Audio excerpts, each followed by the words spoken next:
იქაც საჭირო ვიქნებით, თქვენ რო იცოდეთ და მე იქიდან დავიწყებ უფასო კონსულტაციებს. აკადემიკოსი ჩახუნაშვილი ზუსტად ერთ კვირაში ელის სასახლის ღობის საქმეზე მოსამართლის განაჩენს. 72 წლის ექიმს გამოძიება ჯგუფურ ძალადობაში მონაწილეობას და სტრატეგიული ობიექტის ხელში ჩაგდების მცდელობას ედავება. არა და ცნობილი პედიატრი ყვება, რომ 4 ოქტომბერს აქციის დროს ათონელის სასახლესთან პროფესიულ მოვალეობას ასრულებდა და ვერ დაუშვებდა, რომ მისი მეგობარი პაატა ბურჭულაძე მარტო მიეტოვებინა.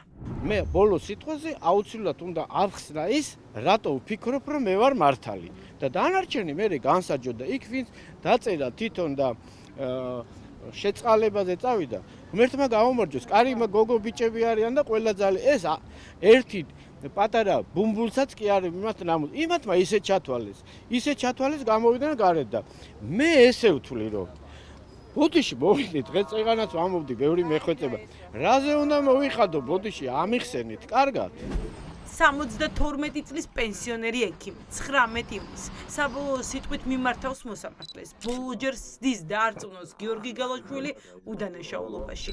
მიუხედავად იმისა, რომ მუხლი, რომლითაც ბრალი პროკურატურამ აკადემიკოსს წაუყენა 7 წლამდე პატიმრობას ითვალისწინებს, მან უარი თქვა საპროცესო გარიგებაზე და ჩადენილი დანაშაულის აღიარებაზე. დიდი შანსია იმის, რომ გამომტყუნებელი განაჩენი გამოიტანონ, მაგის მოლოდინი გვაქვს. ჩვენს ოჯახის წევრებსაც და თვითონაც ეხლა რა თქმა უნდა ციხეში ყოფნა არავის არ უხარია, თუმცა ობიექტურად შევაფასებთ მდგომარეობას, ალბათ უფრო გამომტყუნებელი განაჩენისკენ გადაიხრება, რა თქმა უნდა მოსამართლე იქიდან გამომდინარე, რომ არავის არ ჯერა ეხა იქ, რომ ადვოკატს უსმენს რაღაც არგუმენტებს. მე მაგალითად რო ვიყო მომჩემს ადგილას, არაფერს არ მოვაწერდი ხელს. რა ვიცი, ეგ არის ჩემი გადაწყვეტილება და დანარჩენი უკვე მამაჩემმა თავის საქმე თვითონ იცის, ხო? მე ვერ ჩავერავი, ვერ დავაძალებ.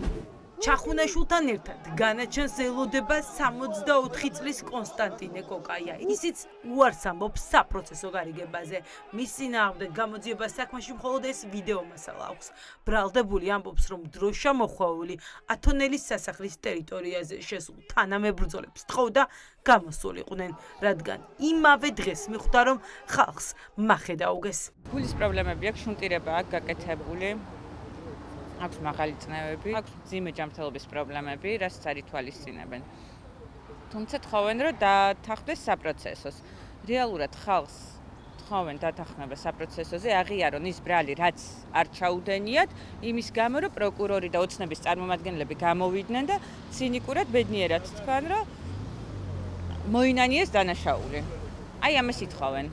ძიმე ემოციური მდგომარეობის გამო სასამართლოს ხდომას არ ესწრებოდა დღეს ია დარახველიძე. კრეატიული მენეჯერის საქმეში გამოძიება მტკიცებულებად ეს ვიდეო მასალა მიიტანა. კადრებში მხოლოდ ის ჩანს, რომ დარახველიძეს ნაგვის urna ერთი ადგილიდან მეორე ადგილზე გადააქვს. ადვოკატი ამბობს, რომ ამ მასალებზე დაყრდნობით ბრალდებულისთვის ბრალის დამტკიცება შეუძლებელია.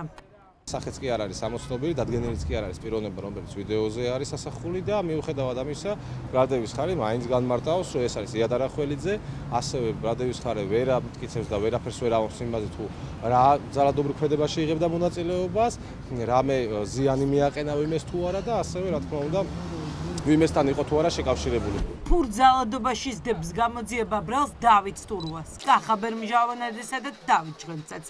არც ერთი ბრალდებულის წინააღმდეგ საქმეში ძალადობის დამადასტურებელი მასალა არ მოიპოვება.